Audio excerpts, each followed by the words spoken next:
How to get a loan on Capitec app.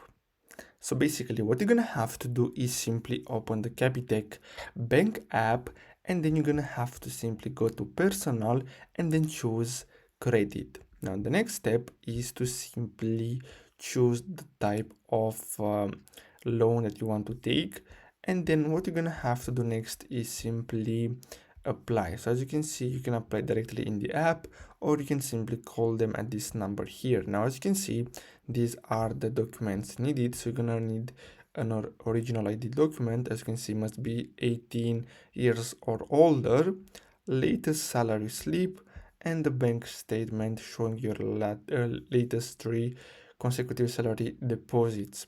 So basically that's all you need, and this is how you can basically get a loan on Capitec app. So I really hope you found this video helpful. Don't forget to like and subscribe. Thanks for watching.